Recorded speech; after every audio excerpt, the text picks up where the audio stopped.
Assalamualaikum warahmatullahi wabarakatuh. Sahabat yang dirahmati Allah subhanahu wa ta'ala, Alhamdulillahi rabbil alamin, wassalatu wassalamu ala ashrafil anbiya'i wal mursalin, wa ala alihi wa sahbihi ajma'in, amma ba'd. Ibnu Katsir di dalam kitab Qasaisul Anbiya mengutip sejumlah riwayat bahwa menjelang penyerangan Nebukadnezar ke Yerusalem, Allah subhanahu wa ta'ala telah mengutus seorang nabi bernama Armia atau Yeremia untuk berdakwah dan memberikan peringatan di tengah Bani Israel agar mereka kembali ke jalan yang benar. Karena pada waktu itu banyak terjadi kemaksiatan di kalangan kaum Bani Israel. Ketika Allah subhanahu wa ta'ala menurunkan wahyu kepada Nabi Armia mengenai peringatan azab, kehancuran kaum Bani Israel, bahwa kehancuran kaum tersebut akan datang melalui seorang raja.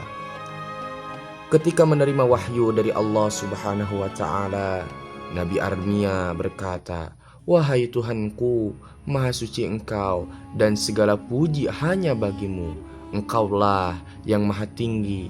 Apakah Engkau akan menghancurkan negeri ini dan wilayah sekitarnya? Padahal negeri ini adalah tempat para nabimu di masa dahulu dan tempat diturunkannya wahyu-wahyu darimu. Wahai Tuhanku, Maha Suci Engkau, segala puji hanya bagimu. Engkaulah Tuhan yang Maha Tinggi lagi Maha Agung. Demi mihrab masjid ini, begitupun masjid-masjid di sekitarnya dan rumah-rumah ibadah yang telah dibangun untuk mengingat dan mengagungkan dirimu. Wahai Tuhan, Maha Suci Engkau, segala puji hanya bagimu. Engkaulah yang Maha Agung lagi Maha Tinggi. Apakah Engkau hendak menyiksa umat ini, sementara mereka berasal dari keturunan kekasihmu Ibrahim, ibunda Musa, dan kaum Daud pilihanmu?" Kemudian Allah subhanahu wa ta'ala berfirman, "Wahai Armia, barang siapa yang bermaksiat dan durhaka kepadaku, maka ia tidak bisa menghindar dan menolak siksaku. Sungguhnya aku memuliakan mereka, para pendahulu mereka, karena ketaatan mereka kepadaku. Jika mereka durhaka kepadaku, niscaya aku akan turunkan azabku di negeri kaum yang durhaka itu, kecuali jika mereka mendapat rahmat dan kasih sayangku."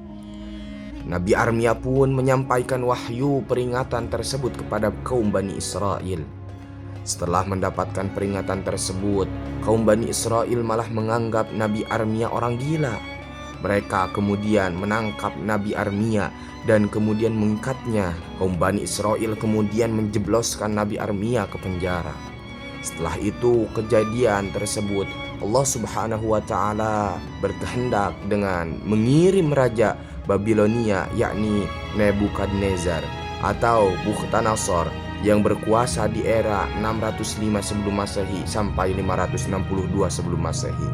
Bukhtanasor menyerbu Yerusalem bersama pasukannya berbagai sudut kampung di Yerusalem. Kejadian ini dijelaskan dalam Al-Quran. Allah subhanahu wa ta'ala berfirman, "Apabila datang saat atau kerusakan yang pertama dari keduanya, kami datangkan kepadamu hamba-hamba kami yang perkasa. Lalu mereka merajalela di kampung-kampung. Itulah janji yang pasti terlaksana." Quran Surat Al-Isra ayat 5. Pasukan Raja Bukhtanasor dengan kekuatan besar mengobrak-abrik dan meluluh lantakan seluruh Yerusalem. Kaum Bani Israel banyak yang terbunuh, kabur, dan juga banyak mereka yang akhirnya menjadi tawanan. Jumlah tawanan mencapai kurang lebih 90.000 orang. Para tawanan ini terdiri dari 7.000 orang dari keturunan keluarga Nabi Daud alaihi salam, 11.000 orang dari keturunan Nabi Yusuf bin Yakub dan saudaranya Bunyamin, 8.000 orang dari keturunannya Isya bin Yakub, kemudian 14.000 orang dari keturunan Zabalun dan Naftali bin Yakub, 14.000 orang dari keturunan Dan bin Yakub, 8.000 orang dari keturunan Yastakhar bin Yakub, 2.000 pemuda dari keturunan Zaikun bin Yakub, 4.000 orang dari keturunan Raubil dan Lawi, dan 12.000 orang dari semua keturunan Bani Israel. Pasukan Bukhtanasor merobohkan tempat-tempat ibadah di Baitul Maqdis. Pasukannya pun juga menyembelih babi-babi yang ada di situ. Setelah Raja Bukhtanasor melakukan penyerangan ke Yerusalem, Wahab bin Munabbih berkata, kaum Bani Israel yang engkau serang itu memiliki seorang tokoh spiritual yang bernama Armia.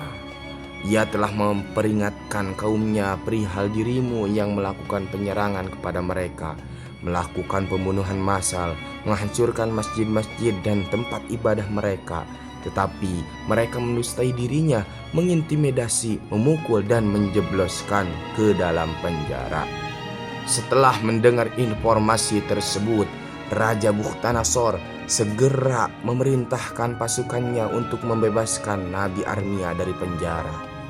Setelah dibebaskannya Nabi Armia, Raja Bukhtanasor kemudian bertanya kepada Nabi Armia, apakah engkau telah memperingatkan kaummu itu tentang bencana yang akan menimpa mereka?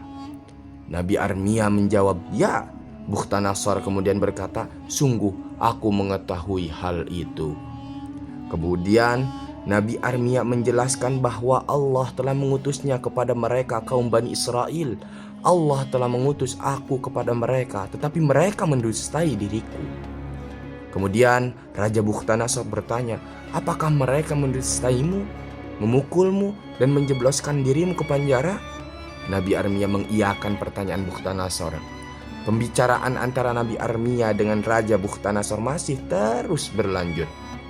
Raja Bukhtanasor berkata, seburuk-buruk kaum adalah kaum yang mendustai nabi mereka dan mendustai risalah Tuhan mereka. Maukah engkau ikut denganku? Aku akan memuliakan dirimu dan memenuhi segala keperluanmu. Atau jika engkau lebih suka menetap di negerimu, maka aku sungguh-sungguh akan menjamin keamanan dirimu. Nabi Armia menjawab pertanyaan Bukhtanasor.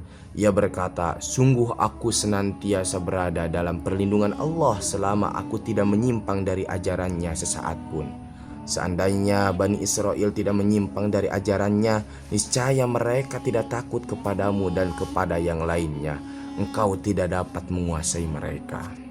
Setelah mendengar jawaban Nabi Armia, Raja Bukhtanasor dan pasukannya kemudian bergegas pergi meninggalkan Nabi Armia sendiri di wilayah Ilya di Yerusalem dengan membawa rampasan perang yang cukup banyak menuju Babilonia.